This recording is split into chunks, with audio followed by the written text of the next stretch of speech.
everybody. Thanks for joining us for another episode of the Rising Tide Leadership Podcast. We have a great show in store for you today. So whether you are listening to this podcast or you are watching us on YouTube, we encourage you to download the show notes and follow along if you can. My name is Amber Jordan, and as always, I am here with Dr. Michael David Morales, aka Mo. Mo, how's it going today?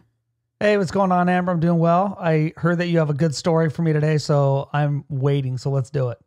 All right, I do. Well, it comes from the movie that we all know and love, Titanic, with the beloved Jack and Rose and the old lady that throws the necklace into the ocean. But I have a little bit of a startling fact for us too, though, for those of us that saw it in the theater. It was actually released in the theater 24 years ago. Wow. Right? I'm like, oh my I'm gosh. actually telling stories from like multiple decades ago that feel like yesterday. So That's right. That's a little frightening, but man, it was such a great movie for so many reasons. But there's a particular scene towards the beginning of the movie that really stuck out to me when we're talking about what we're going to be talking about today. And that's, the beginning of the movie, they're getting settled in on the ship and they're all dressed up and they're having dinner together. And so we have this scene where there's, a bunch of the main characters, they're sitting at like this banquet table together and this nice fancy dinner. And, Jack's there, who really got his ticket for the Titanic and what he calls a lucky hand at poker. And he's with a bunch of people that are, really wealthy, who really feel like they deserve to be there and maybe he doesn't. And they're having this dinner and they're talking about, somebody says, do you find your rootless existence appealing? In a very condescending way, right?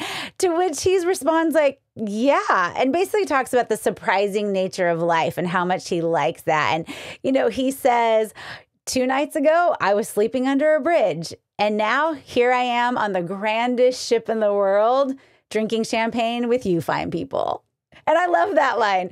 But he goes on to say this, and I wanted to read this quote. He says, I figure life's a gift and I don't intend on wasting it. You never know what hand you're going to get dealt next. You learn to take life as it comes to you, to make each day count. To which Rose lifts her glass and responds, to making it count. And that's what we're going to be talking about today. So we titled this episode, Leaders Make It Count. So, Mo, I know you're going to talk to us about that. But first, I'd just like you to respond to the fact that it's almost been a quarter of a century. Can you believe that? Wow. I can't. Next year is going to be the 25th anniversary. So put it on your calendar because it's a long movie. You're going to need to figure it out. If you've never watched Titanic before, it's like 7 hours. And let me just put to bed this little debate that everybody thinks that Jack could actually have fit on that little panel or door or whatever that Rose was on.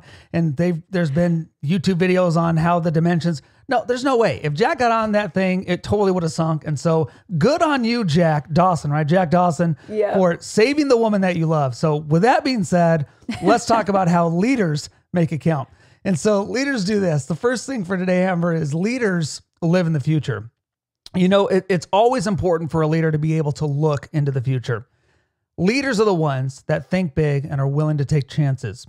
Now, that doesn't mean you just take chances without the proper amount of time to sift through what's right and what's wrong. But it does mean that you're willing to do the hard stuff and the big stuff and not be afraid of failure as much as some other people might be. So my first question is this: are you willing to live out your purpose and your passion and reach new heights? Because you have to believe that both you and your team are worth it, and you have to be willing to do what you have to do to reach that bigger vision.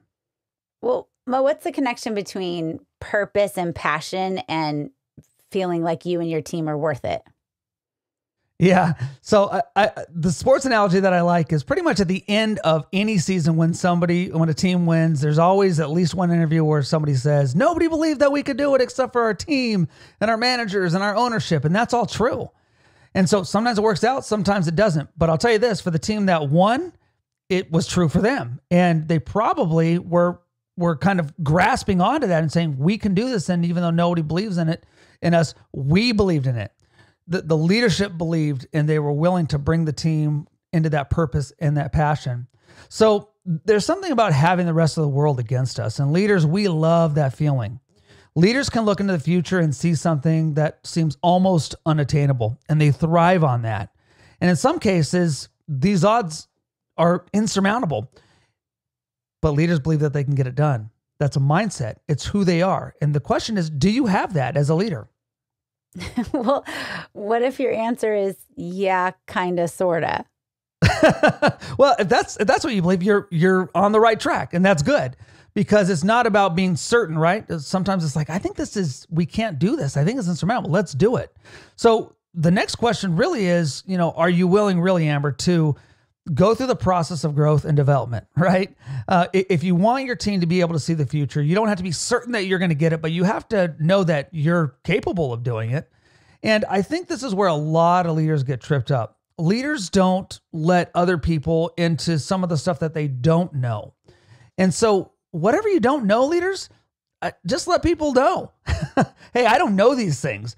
I think we've been on this podcast long enough where everybody knows that I don't know very many things. I know some things, and I know a couple of things really well, but all the other stuff, I find people that can come alongside me to do those things that I'm not good at. That's the best thing for a leader to do, is to say, I can't do this. I'm going to get somebody who can. You almost have to be somewhat of a dreamer, right? Because I know that I can't do everything. I know that you can't do everything, but together we have a pretty good shot. And you have to be able to see the big picture and bring those kind of people along to help realize that vision with you. One of the cool things about living in the future is that you move forward and start to realize smaller wins, and then those smaller wins become bigger ones, and they kind of snowball, right? And you're going to be inspired to bring forth those futuristic goals. And then if you keep putting that stuff before your team, it's going to start to get fun, because people become conscious that, wow, I'm in a winning situation now. And then they have other views and other thoughts of success and think, man, I'm going to bring this to the team. And then they start bringing those things, and you're thinking to yourself, why didn't you bring this before? And really it's because they didn't really believe in you as the leader. But when they grab on your vision and see some wins, then they start saying, let me bring some of the good stuff, and let me start thinking bigger. Let me start thinking bigger than I am. And of course, there's going to be a lot of stuff that they don't know and you don't know, but that's why, again, it gets fun, because you start chasing those goals, you start chasing those dreams. And of course, this is going to lead leaders to a ton of failure. You've got to be ready for that. Because as we've said in podcasts before, failure is a necessity if you want to reach the bigger goals in life. Embrace those failures, learn from them, and look into the rearview mirror only to catch a glimpse of what you need to do differently for what's in front of you. Because tying the future to the present is really the action piece for this point, right? Gandhi once said this. He said, the future depends on what we do in the present. So that's my question for you today. What are you doing in the present? What are you doing right now that's going to affect the future? Your people are expecting you to have answers for them. And you know what? You need to be willing and ready to give those answers to your people. Well, I know, Mo, one of the excuses that we hear a lot is the future is so unpredictable. And one way or another asking, well, why should I put in the time and effort to plan things or organize things, or if the future is so unpredictable? What would you say to a leader that's asking that question?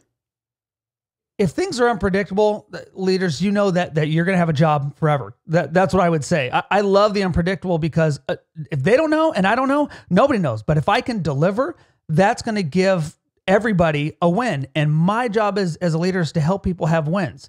So I guess my point to drive this home is this. It's time for you to ask questions about whether or not you have what it takes to move your team into the future. If you don't have that ability, eventually somebody's going to find out, and they're going to replace you with somebody who can help them with where they need to go. That's why you have to keep learning and growing as a leader. But if you can jump on ideas that will bring the team into the future, you're going to be the person that everybody looks to and says, man, take us to the next level. Okay, so to be leaders that make it count, our first point today is leaders live in the future. What's our second point? Today's second point is this: leaders live in the opportunities. Leaders have to live in the opportunities. And what I mean by this is status quo is never where leaders want to live.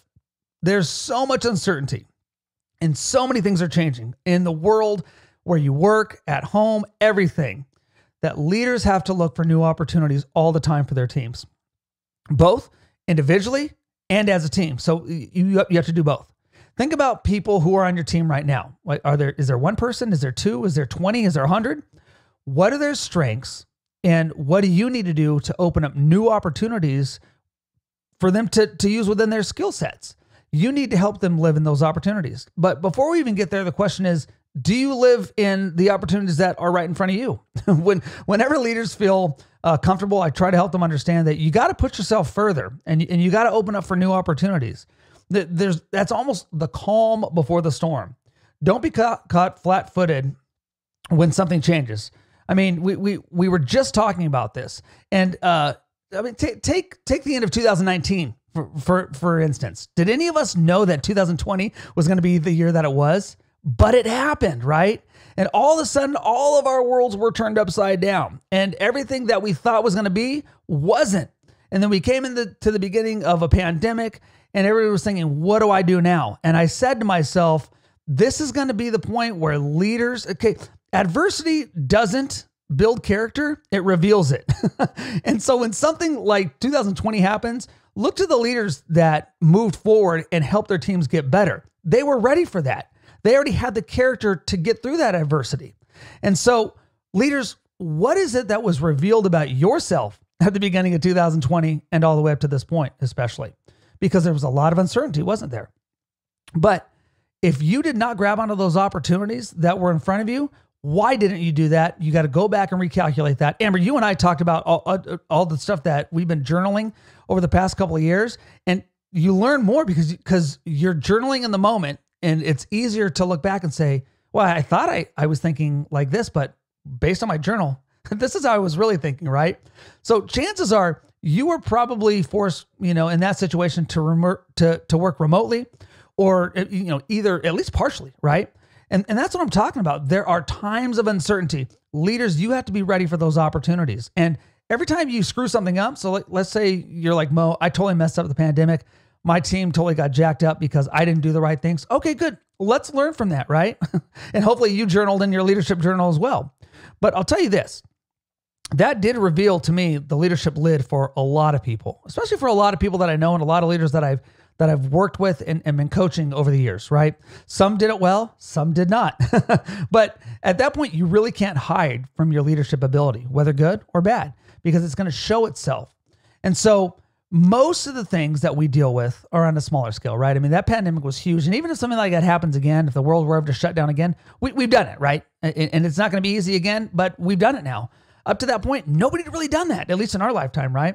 And so what are you doing to look for opportunities to make you a better leader so that when you face either the small stuff or the big stuff like 2020, you're ready for that because you can now handle them?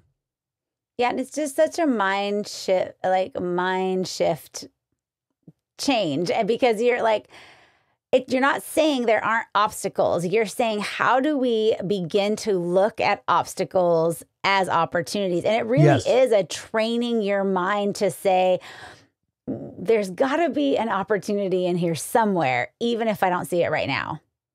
It really is. And so here's the question for this point. What are the opportunities that are in front of you right now? What's something that you have the opportunity to use to grow personally and for your team? Because you have to act on that opportunity. And if you don't act on that opportunity, what's going to be the consequence if you don't do that? Okay, so leaders live in the future. Leaders live in the opportunities. What is our third and final point for today? Today's third and final point is this. Leaders live in the effort. And you know me, Amber, I am an effort guy. Leaders, if you really want to make it count, what it comes down to is one thing and one thing only, and that is the effort that you put into the process, right? My favorite quote comes from a former Marine who had the odds stacked against him in life ever since he was a kid. And he said this, hard work wins. Amber, you know that's like one of my favorite quotes of all time. Hard work wins. Does it win all the time? No, but it's going to eventually win. Are you willing to put in the effort into yourself to put yourself in a position to be successful? One of the things and methods that I talk to people about is that nobody can guarantee success. I mean, that's what's so fun about the journey in sports, right? Everybody's working for whatever goal it is, but it's the same goal for everybody, usually a championship, and only one person or one team can win that, but everybody's going for the same thing. And so you have to work hard knowing that you might not achieve or attain exactly what you're going for. I love it. It's no different in life. I think most of us have wrestled with that one time or another. And we just think, do I really want to put that effort in? Because is it going to yield success? Because nobody can guarantee it. Nobody can guarantee success. And as one of my coaches told me, Mo, nobody can guarantee that you're going to win or whatever winning means to you. You can only work hard enough to deserve it. And the question is, are you willing to work hard enough to deserve the successes and the wins for you and your team? Everything after that is uncertain, right? And so are you willing to work hard enough to deserve the win? And are you willing to fall short in the end, which sometimes is going to be a failure, to push you forward? It's a tall order, I know. And I think a lot of people don't have the stomach for it, but you can get into the habit of working hard and knowing that even though you put in the work and the effort, you might still fail, but it's going to change your outlook on life. And that's what I love about hard work wins. It doesn't say that you're going to win every time. It says, look, you have the ability to win. So I'll tell you this, if you're willing to outwork the people that are around you, like competitors and even people on your team, they're going to look to you and say, man, I really want to be like that person. Man, she is awesome. She's working harder. He's working harder. And then they're going to start rallying behind you. And then one more point on this. As John Wooden says, there's no such thing as 110%, but there is such thing as working 100% in that capacity and that level. So are you putting in 100%? Okay, but when we talk about effort or hard work wins or giving 100%, then we have to ask the question, they've almost become buzzwords. We have to ask the question, then what about boundaries and balance? Yeah. Now, notice when I talk about 100%, I'm not saying 100% in everything all the time. I'm saying that wherever you're at, you've got to give 100%. And you have to be able to look at wherever you're at right now and do that. Right now, we're on this podcast. Man, I'm giving 100% to this thing. You're giving 100% to this thing. But when you're with your family, give 100% to your family. When you're working, give 100% to your work. When you're playing, give 100% to playing. Whatever it is, give 100%. Be present. Right? As Mother Teresa always says, you got to be present because you don't have the past. You don't have the future. You only have what's right now. Can you give 100% wherever you're at all the time? And if you can't, it's really going to change the way you do things. People think that I can get fanatical sometimes and say, Mo, you just place winning above all else. Let me be clear. It's not about that. It's never about winning. I never talk to people about winning. I talk to people about the effort that they put in and becoming the best version of themselves. And that's what it means to put in 100%. If you put in the time, eventually the wins are going to come, whatever that is. Whatever the goal is, you have a better chance of doing that. And so give 100%. Bring that energy to yourself. Practice. Do the things that you need to do, whether it's in sport, whether it's at home, whether it's in your family. Work your very best because here it is. You are the only one who controls your effort. You don't control the outcome. You don't even control your circumstances. But you can do the things to live within the ability to win if you put in the kind of time and effort that you need to. And it does. It takes a lot of time. But believe me, you'll get there. Because if you're willing to put in the effort, and if you're willing to put in directed effort, it's going to make you better at what you do.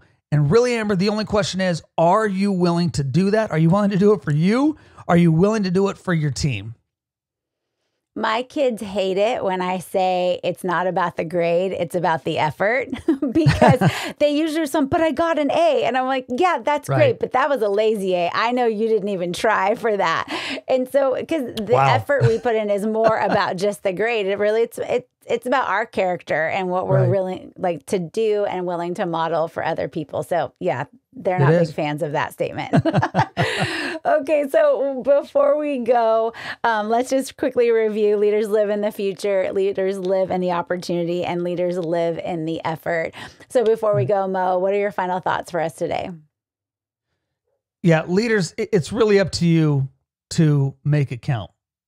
And the way you do this is you put forth the effort to do the things that you need to do and put in all of the time, knowing that I'm going to do this for my people. And when they see that, they're going to start to follow you and say, this person may not know everything, but they know enough to make me want to follow them. And if you want your team to be great and to be successful, you have to decide right now that you're going to make it count for them. Because when you start working hard for other people, they're going to see that and they're going to say, well, I don't want this guy, I don't want this girl working hard and me not working hard for the success that I'm going to have. And if you can work hard in everything, man, it's really going to change the way you act. It's going to change the way that you live, and it's going to change the way that you lead. So leaders, make it count. Always, no matter what you're doing, make it count. Your people are waiting for it. You just need to make the decision, and people are going to follow you. Well, and as Rose said, here's to making it count. That's right. That brings us to the end of this episode. Thank you, everybody, for joining us once again. We look forward to seeing you next time.